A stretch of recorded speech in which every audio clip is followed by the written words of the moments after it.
everybody, and welcome to a very special unboxing. Let me just get all this shit out of the way. I should have bloody sorted this out before I started filming, but anyway, we're doing it right now. But yeah, guys, we're doing a very, very special unboxing today. Something that I've actually been waiting for a long, long time.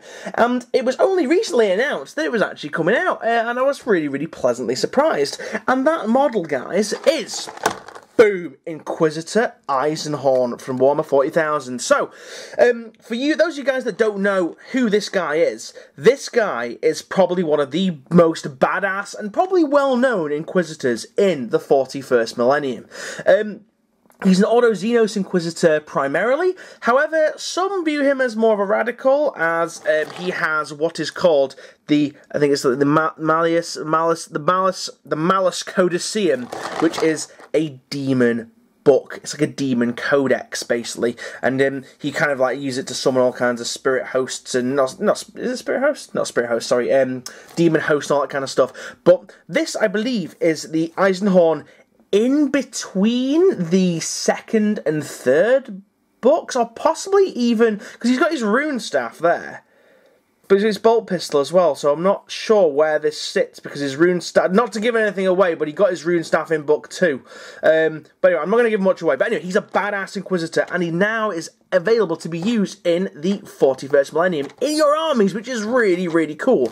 If you guys don't know, do you know, we're going to get rid of the packaging just to get rid of that horrible glare off the box. For those of you who don't know, Inquisitors hold absolute power in the Imperium, pretty much.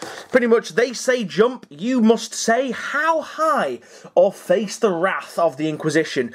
That might mean you simply just have to drop and give them 20, or it could be a case of you get shot through the head because you disobeyed an Inquisitor, and that's heresy, god damn it. But yeah, so Inquisitors are really, really cool because they can basically command anything. They can walk up, they could walk up to a Space Marine chapter master and go, I need like 20 Marines to come with me, and they would basically be like, okay, here you go. They have to basically follow the Inquisition's orders. Let's get on with the unboxing, guys. I've rambled on long enough. So, really nice art. This is a Black Library release, which is really, really cool, which leads me to believe that this is possibly going to be a limited release, because you can't really go on Black Library and buy miniatures. The last Black Library release that we had, that I was interested in, was the Ragnar Blackmane model, I believe, which was many, many years ago, and it was in metal, cast in white metal. This, I believe, is in resin, and we shall find out. I mean, fingers crossed, it might be plastic, but hopefully it's going to be, it's going to be resin. I've been told it's resin, but hopefully, fingers crossed, it'll be plastic. Anyway, I digress. Yeah, so nice box art with the main man in question. Let's just zoom in and have a look. Really, really cool. They've pretty much captured what he looks like on the book cover, which is really, really cool. He's got his Inquisitorial rosette. He's got his Malleus Codiceum. He's got the bolt pistol, master-crafted Artificer bolt pistol, I believe. And there's his rune staff. On the sides, we have some blurb. We have some blurb for you guys to read. I will try and read it in my most epic voice, so hold on. Gregor Eisenhorn is one of the most powerful, ruthless, and determined men ever to serve the Holy Inquisition. A potent psyker, he has proven himself time again, destroying the arch-heretics such as the notorious Pontius Glor. But in hunting chaos, he is also drawn to it, and is not above using demonic artifacts and creatures to achieve his goals. As a result, he has been declared heretic by the Holy Ordos. No one knows if he has truly fallen to chaos, or if he continues to wage a singular, isolated war against the Archy, against the arch-enemy. Oh, completely fluffed that up. God damn it. The arch-enemy, all alone against the forces of the warp. I can't keep up that voice. I need to practice my epic Dawn of War voice a little bit more. So we've got some nice blurb on the box. Really, this could have been used a little bit better. Oh, this is actually a bit of artwork of him, which is pretty cool. And then on the back we have obviously colour schemes, manufactured in the UK, which is good. Well, it's not. If it was manufactured in China, we'd be able to pick these up really, really cheap off AliExpress. There seems to be bits falling off the sprue. I hope there's nothing snapped. But this is cool. Rules included. Rules included, so there's no like White Dwarf releases. The rules are actually in here, which means you've got to keep them safe. Yeah, we've got some nice box art here, and then we have the little advertisement for the new book that he's coming out with called The Magos, which is a collection of short stories and then an additional novel. So it's loads of cool stuff. But anyway, guys, the moment you've all been waiting for, and the moment I've all been waiting for, ladies and gents, the actual unboxing. Let's take him out. Oh, so it's not just a box and then some sprues rattling about. Let's have a little look. So we have the parts, we'll look at that in just a second, and we have what looks like the destructions. Here is the destruction manual. I'm pretty sure, yeah, he's not going to be a difficult model to go together. Unfortunately, he is in resin, which is a little bit on the shit side.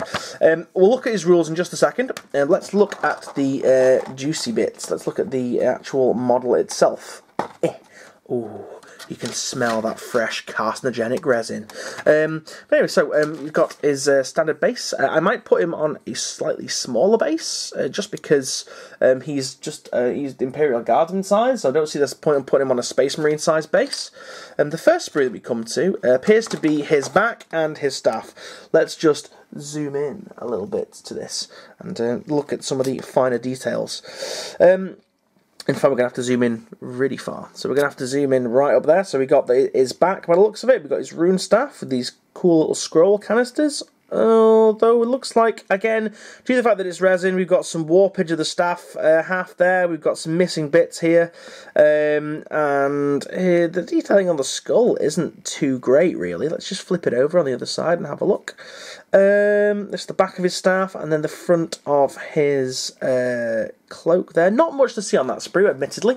Let's move on to the next one. Funny thing is that this is actually, there has actually, contrary to popular belief, been another Eisenhorn model released. You guys probably won't even be aware of its existence, but if you go back into my archives and look at the Museum of Moggy video 2 that I did, this video 2, you'll actually see one of the very, very early attempts at an Inquisitor Eisenhorn model, and it's goddamn horrible, guys. It really is awful, an awful miniature. But anyway, back to the sprues. So we've got a really nice scenic base that is almost begging to be press molded.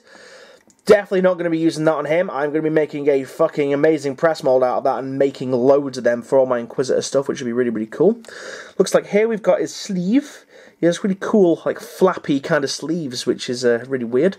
And we've got his Artificer bolt pistol there. We've got, I think he's carrying a scroll or some kind of canister. Maybe it could be a fucking lightsaber, for all I know.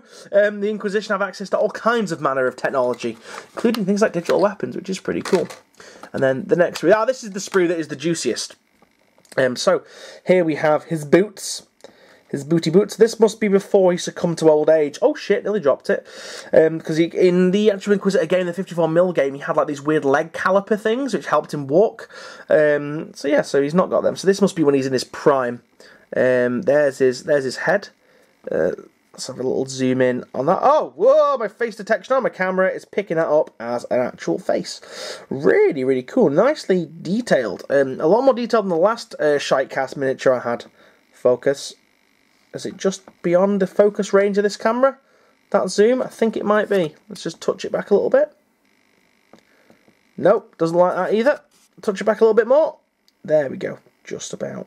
Yeah, the face detection is picking it up. That's really weird. It's like it's alive. But no, really, really cool face. A lot of people are like, oh my god, Eisenhorn didn't have hair. He actually did have hair, guys. Let's move on. And we'll look at the front of him. It's kind of hard to tell with all the resin, especially when it's not been shaded. But there's his Malus Codiceum. He's got a pretty cool set of robes. And then I was going to say, where the hell is his pistol? But it's in his hand. You fucking idiot, Jojo, man. Why did you not fucking think that, you stupid motherfucker? Yeah, so it's a nice model, an interesting model. I fucking wish it was in plastic and not shitecast, guys. Absolutely horrible. But yeah, so we're going to go away and we're going to build him and we're going to see what he looks like after he's been built. So join us in a second. Rightio, guys, so what I have been doing, I have actually gone away and I have actually built up mostly Inquisitor Eisenhorn, as you guys can see here. I'll go on to my thoughts of the actual miniature in just a second. On a scale of 1 to 10, 10 being the hardest, 1 being the easiest to build, I'd probably say this is about a 6 or a 7, mainly due to the fact that the sprue there's so much flashing to clear up, and if you're not careful, you can actually lose a lot of the details and stuff. The actual miniature itself is okay. Like I say, I mean, once you clean all the flashing, it kind of fits together okay, but I can tell you now, guys, you will need some green stuff for this miniature. Let me just move some of this shit out of the way, and we'll get that started. Now, you might have noticed, guys, that he's not on his original base. That's because I'm going to be making press molds. I am definitely going to be making press molds of that base, because it's just too nice and too awesome not to. So I've just got on this large 40mm base right here now. So I'm just going to have a little zoom in. It's quite bright. The resin's actually been a bit reflective, to be honest. It's really strange. So you'll definitely need green stuff to do this model. The actual mouldings and the actual ball and socket joints that the miniature connects into isn't that good in regards to how well it fits together. So the green stuff is in there literally as a packer and literally to just make sure that the joins connect. Nice enough model. I've got a few little grumbles about it though. My first grumble is the fact that his staff here, his rune staff, it is a little bit warped off the get-go, but nothing a little bit of bending, a little bit of hot water can't fix. In regards to the structural integrity of it, well, it is very, very, very thin, so it's not going to give you that much structural integrity. My second grumble about this is the fact that there's a lot of kind of detail that I think has been lost on his front. So can I intensify the light a little bit better? No, that's too much. In fact, there we go. If I leave it in shadow like that, you guys can probably see it a little bit better. I'm just going to try and zoom in on the detail and hope that it doesn't actually go out of focus. But as you can see, the detailing isn't very crisp on his front. His inquisitorial rosette isn't very nice, nor is the buckle on his badge, nor is there's supposed to be an imperial aquila on his belt. I've got to say, Citadel Finecast, or Citadel Shitecast, as a lot of people tend to call it, it's just not what it used to be, if it ever used to be good. I have a feeling that if they'd cast this guy up in plastic and slapped 20 quid on it, I would have rather have paid that for a miniature. I'm not going to have to guess where stuff is in regards to painting it. It's just a little bit annoying. But in total, it's a nice model. It's going to be decent enough to add to my collection. But anyway, I digress. One of the things that I wanted to do was actually look at some of the rules for Inquisitor Eisenhorn. Also, by the way, guys, one of the things that I'm actually doing, I'm just going to... this is the first time ever I've done this, by the way, guys. At this moment in time of recording, there is currently a live stream. There's a live stream going on the Instagram right now. If you're not on the Instagram, guys, please go there. The link is in the doobly-doo. Where's my finger? Where's my fingers? There we go. The link is in the doobly-doo down below right there, guys. And yeah, you'll get little sneak peeks of little things that I'm doing. So you'll get little snippets of stuff. This is the first ever live stream. Let's just zoom in. Oh my god, it's cam reception at the moment. Look, we've got the comments rolling in as we speak. Oh my goodness me. We've got Torch Miniatures on there. We've got Vampire 17 UK. We've got Sweet Soul. We've got a few people tuning in. We have a mighty, how many viewers? A mighty 3 viewers. How awesome is that, guys? But yeah, so I'm currently live streaming this. Whoa, look, it's like there's like a hand here and a hand there. And there's a slight delay, which makes it look even creepier. That's strange. But yeah, so first ever live stream on Instagram. I think it's going okay. But anyway, we're going to move Eisenhorn over there so I don't crush him accidentally underneath my stupid hands. And we're going to actually have a look at some of his rules and some of his, well, not really his instructions, because the model itself is really easy to go together, but his rules are as follows. I'm going to actually zoom in a little bit because it's a small data slate so I can actually get in there. So we've got Inquisitor Eisenhorn, so his power point's 5, no actual points for him yet, which sucks balls, which means you can't actually use him in pointed play unless there's something on the other page. No, but he has got a long list of freaking abilities, Jesus Christ. So we'll go along. We've got movement 6, weapon skill 3, ballistic skill 3, so it's pretty decent. Yeah, he's better than the average guardsman. Strength 3, toughness 3, so he is just a regular guy at this point. 5 wounds, so he is quite a hard bastard, it's got to be said.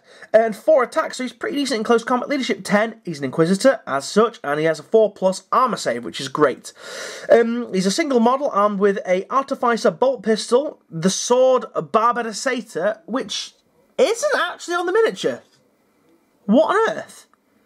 Barbaricata is not on the miniature unless that is supposed to be like a laser sword, like a lightsaber type thing in his hand. That's really weird that the sword isn't there.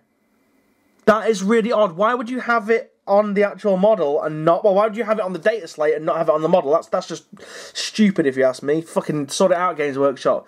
I want to see a freaking accessory pack for Barbarosator for his goddamn sword. Sword, Barbarosator, and Rune Staff, and Electro Bane Grenade. That is a new one. Never heard that one before. In regards to... so activates a Bolt's pistol, which is there. I'm not even in camera anymore, just realised. What the fuck? How did that even happen? So activates a Bolt pistol, 12-inch range, pistol 1, strength 4, AP -1. That's nice. Barbarosator, strength user, AP -3, damage D3, add +1 to hit rolls for this weapon. Wow. So his sword in the army is kind of sentient. Which is kind of weird. It's like a weird, like, artificial intelligence type, slightly demonic presence in it, which is quite strange. So that's pretty cool. Add +1 to hit, so he hits on 2s, which is awesome. And his Rune Staff, D3, strength +3, so he ends up being strength 6. Yeah, it's alright. An Electro Bane Grenade, that's weird. If the target is a vehicle and you roll a wound of 4 plus this weapon, the target suffers a mortal wound in addition to the... Okay, I can't be asked for going through all that and trying to work all that out. Okay, so here we have abilities right here. So here we go. So Quarry Authority of the Inquisitions. That's in the rule book. Unquestionable wisdom. All friendly Imperials in the 6 inch of Inquisitor Eisenhorn can use his leadership. That's pretty cool. Makes sense as well. No stranger to pain. That's a cool sounding ability. Roll a d6 each time this Inquisitor Eisenhorn loses a wound. On a 6, that wound is not lost. That's pretty cool. So he's almost got like a 6+ feel no pain, which is pretty interesting. Malus Codiceum. So this... Okay, so I'm not going to read the whole thing. You guys can pause it and read it there if you want to. This thing enables you to basically summon a demon host with like +2. All its characteristics are increased by 2. So that's freaking insane. That's awesome. So you can basically summon Cherubael, which is just so cool. He's a Psycho, manifests 2 psychic powers. Wow, here we go. Oh, here we go. Points values at the bottom. I lied. If you're playing a matched game, so he's 100 points, including all his war gear. That is really good if you're looking for a cheap HQ that's got loads of cool shit that he can do. But anyway, guys, that's pretty much it. Let me know what you think of the Inquisitor Eisenhorn miniature right now. Hope you've enjoyed this unboxing. Thank you very much for watching. Don't forget to check out the Facebook group and the Instagram. Again, as I said before, link is in the doobly-doo down below. But yeah, guys, thank you very much for watching. Leave a comment as well. What do you think? Okay, guys, I'm going to shoot now. So, see you guys. Have a good one and goodbye. See you now.